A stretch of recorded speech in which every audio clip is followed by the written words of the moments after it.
तो नाइंसाफी है कि अकेले अकेले टिफिन चट कर दिया जाए। अफसोस का मकाम है।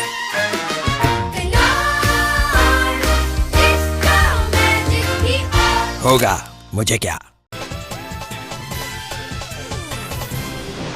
Sa totoo lang daw, bibihira tumama ang kidlat sa lupa.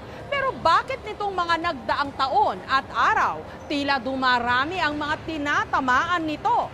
Narito ang mga dapat nating malaman para hindi tayo tamaan ng kidlat. Nitong mga nakaraang araw, sunod-sunod ang balita tungkol sa mga tinamaan ng kidlat. Sa Urdaneta, Pangasinan, isang 17 anyos na lalaki ang namatay matapos makidlatan habang nanghuhuli ng insektong ararawan.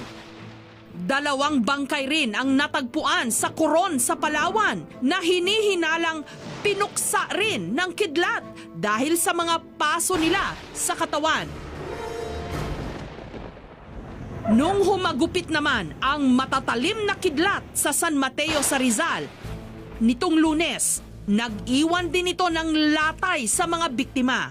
Isa sa mga nakaligtas, si Mark, 12 anyos. Nasa tabing ilog lang daw sila nung bumuhos ang ulan, kaya sumilong muna sila sa isang kubo.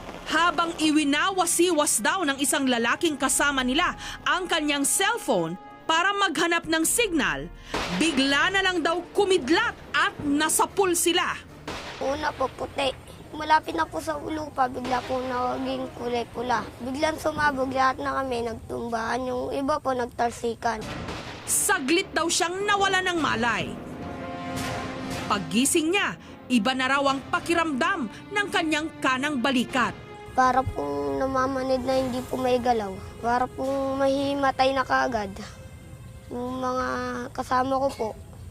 Yung isa po, para pong gusto pa umiyaw, hindi po makasigaw. Sa kabila raw ng matinding takot, nagawa pa rin ni Mark na makahingi ng tulong. Tulong!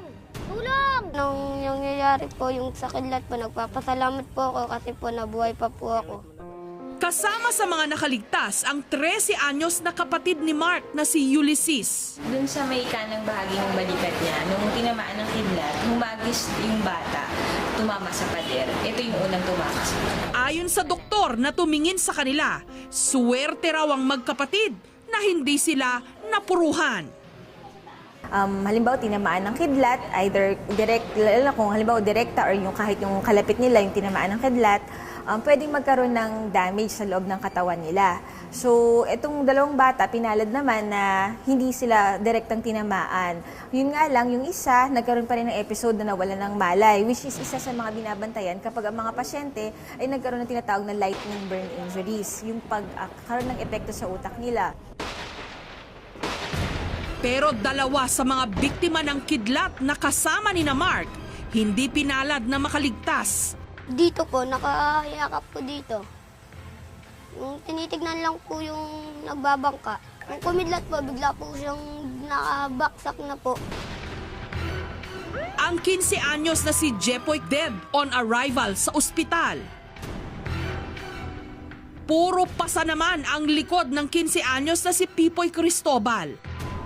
Nagamot pa siya sa ospital pero kinalaunan, namatay rin. Bakit wala ako sa tabi mo? Pag may pera siya inay, merienda mo, prutas mo, lalo ko lang naaalala yan ko, nay, may pera ako, tutagong mo, nay.